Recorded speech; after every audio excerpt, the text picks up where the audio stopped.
welcome to Surfers Paradise in Queensland. I am on a holiday and of course that meant books.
Holiday and I'm gonna buy books, but you know, that's what it is. I also brought some to read. The first one is Pies Before Guys by Kristen Weiss. This is like a library book and it's pretty beaten up. It's actually almost broken.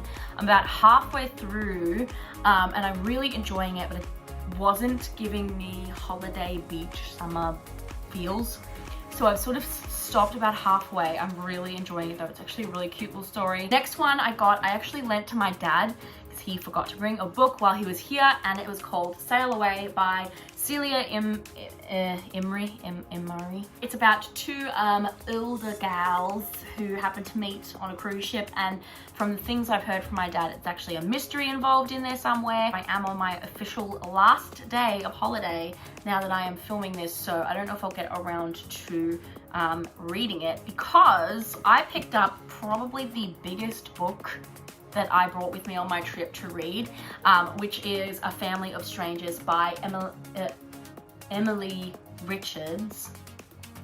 And the reason I say it like doesn't seem that long, and technically page-wise it's like 350, but I don't know if you can see how unbelievably little this writing is on and there are so many words on a page, so really it should be a 450 word book.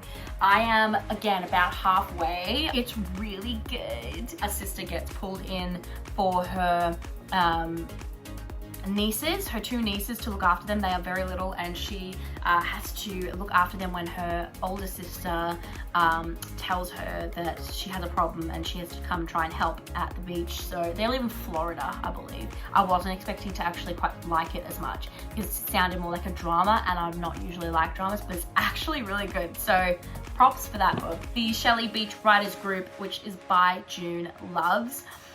So it's about a woman in her 50s who ends up looking after a guy's beach house and his dog for about 6 months after her entire life just collapses.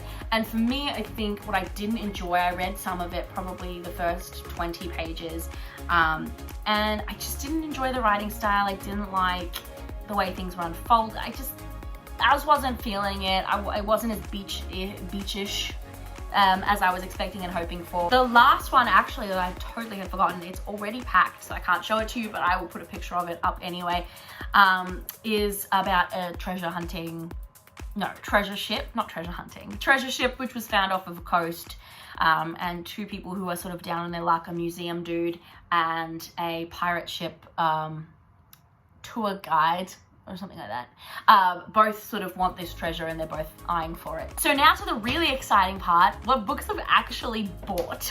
I went to Big W, which I have at home, and I got 3 books from Big W, one of which I really, really wanted, which is The Final Gambit by Jennifer Lynn Barnes, and this is the 3rd book in the Inheritance Games. I have literally not read a single one of these yet, but I love the idea and the concept, and I think it's so fun and interesting. So I bought the 3rd one anyway, and while I wanted them to match the covers, because I actually love these covers, like these spines, well, I don't know if you can see that because it's quite bright, but these spines have like the gold. And I also got, okay, so the ones I got from Big W were sort of my like fine old cave books that I've been meaning to read or get to for a really long time. And I just haven't got around to it. So I did get them apparently. And Shatter Me. So Shatter Me has been literally everywhere for just so very long. But it's hard to find the first book these days. And so I got the first book.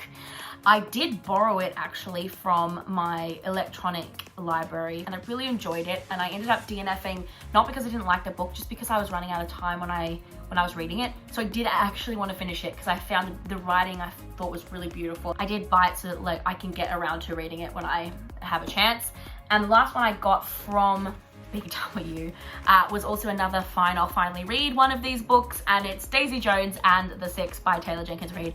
Honestly, everybody talks about Taylor Jenkins Reid on BookTube and everywhere, and basically the whole wide world. But Daisy Jones and the Six was one of the ones that I thought sounded the most interesting for me. I liked this cover so much better than the original one that I've seen. So there you go. And then I found this little shop which was like in the middle of the supermarket, the shopping center, which had books for $7. I couldn't believe it. I was very excited because the first book that I picked up from there for $7 was one that I actually had seen before and thought about buying but never got around to, and it was The End and Other Beginnings by Veronica Roth. So she's the lovely author who wrote the Divergent series, and I wanted to get this one. It sounded really interesting. There's actually some like graphic pages where it's like pictures, but like there's some visual cues. Look at this, how cool is that? 6 short stories which all have sort of advanced tech dystopian worlds in it. The next one that I got is called Godspeed by Nicholas Butler. It unfortunately has like a broken thing on the back. I don't know if you can see a little bit of a broken thing on the back, but that's okay because again it was only $7. There is a mystery job from a millionaire, and it sounded really interesting. Some friends who get together and do this, and I actually realistically, let's be real, I saw at the top it was Steph Cha said a glorious novel as lyrical as it is suspenseful, breathless, tense, and shimmering. And it's like a mystery, and it sounded interesting, and I did want to get more than just like 1 or 2 books when I was getting them for $7, and this one sounded interesting. And the last one that I got was called from the $7 store, was called A Lady's Guide to Fortune Hunting, and it's by Sophie Owen. The season is about to begin and there's not a minute to lose. So this is like a historical fiction from 1818, and the main character, Kitty Talbot, needs to marry, or her and her sister will be absolutely homeless, destitute, no money whatsoever, and so she has to try and bag a rich husband in the season when pretty much that's what everyone is doing. There's only one more, and so I'm really grateful for that because I sort of was upset. I bought too many books, really. Let's be real. But this is from a bookstore called Bookface, which I don't have in Melbourne. As far as I know, I don't have it. I haven't seen it anyway. So it was really fun, and I got to go to this store, and I got a book that I've wanted to read for a while, which is Before the Coffee Gets Cold. I would attempt this name, Toshikazu. That's as far as I'm getting.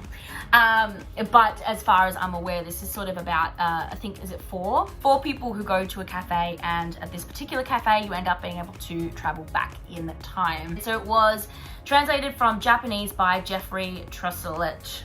That's it though. Thank goodness, because that's too many already. But I now have all of the reading to do. But it's worth it, it was good. You have to get at least one book on holiday, otherwise what are you doing?